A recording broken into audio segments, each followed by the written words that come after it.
शब्द किसे कहते हैं? परिभाषा: दो या दो से अधिक वर्णों के सार्थक मेल से बने एक अर्थपूर्ण समूह को शब्द कहा जाता है। शब्द को भाषा की सबसे छोटी अर्थपूर्ण इकाई माना जाता है।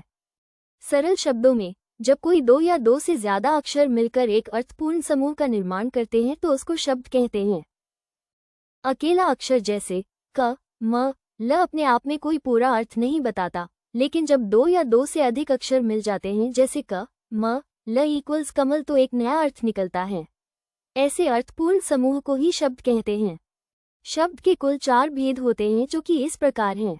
1. व्युत्पत्ति के आधार पर शब्द भेद। 2. उत्पत्ति के आधार पर शब्द भेद। 3. प्रयोग के आधार पर शब्द भेद। 4. अर्थ की दृष्टि से शब्द भेद। 1. व्युत्पत्ति के आधार पर शब्दों को 3 भागों में विभाजित किया गया है। रूढ़ शब्द, योग रूढ़ शब्द, यौगिक शब्द। रूढ़ शब्द। रूढ़ शब्द उन शब्दों को कहा जाता है जो कई वर्णों के मेल से बने होते हैं, लेकिन जिनके प्रत्येक वर्ण का कोई स्वतंत्र अर्थ नहीं होता, जैसे कमल, घर, नदी आदि। उदाहरण: कल, क जोड़ ल, चल, च जोड़ ल, फल, फ जोड़ ल, घर, घ जोड़ र। योग रूढ़ शब्द: जब दो या दो से अधिक शब्द मिलकर एक नया शब्द बनाएं और उस शब्द का अर्थ उसके मूल शब्दों से अलग हो जाए तो ऐसे शब्द को योग रूढ़ शब्द कहते हैं।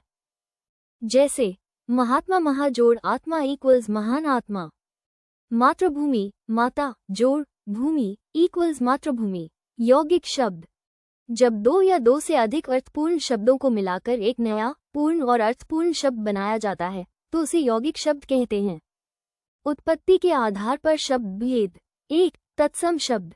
2. तद्भव शब्द। 3. देशज शब्द। 4. विदेशज शब्द। तत्सम शब्द। तत्सम शब्द उन शब्दों को कहा जाता है जो सीधे संस्कृत भाषा से लेकर हिंदी में बिना किसी परिवर्तन के प्रयोग किए जाते हैं, जैसे अग्नि, सूर्य, विद्या, देव, जल।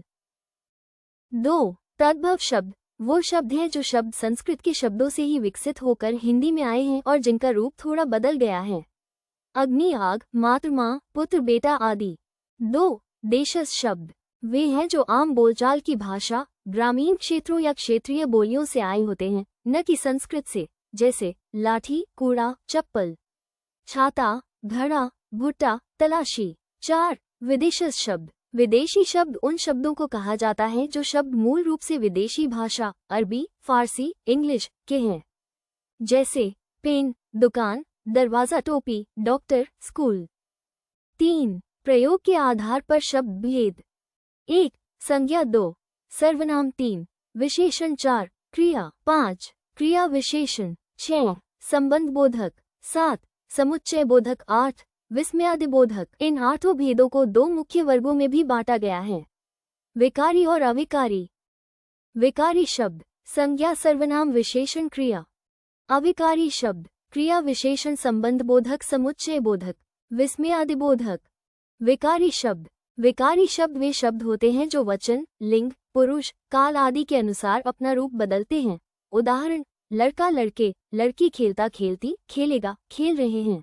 अविकारी शब्द विकारी शब्द के विपरीत होते हैं। अवकारी शब्द ऐसे शब्दों को कहा जाता है जो अपना रूप नहीं बदलते हैं, जैसे आज, यहाँ, और, लेकिन, अरे, वाह। अर्थ की दृष्टि से शब्द भेद। 1. सार्थक शब्द। 2. निरर्थक शब्द। सार्थक शब्द जिन शब्दों का कोई निश्चित अर्थ होता है, यानी जिनका कोई मतलब या अर्थ निकलता है, उन्हें सार्थक शब्द कहते हैं। पुस्तक, फूल, बच्चा, पानी, घर, जल आदि। निरर्थक शब्द जिन शब्दों का कोई निश्चित अर्थ नहीं होता, यानी जिनका कोई मतलब नहीं निकलता, उन्हें निरर्थक शब्द कहते हैं।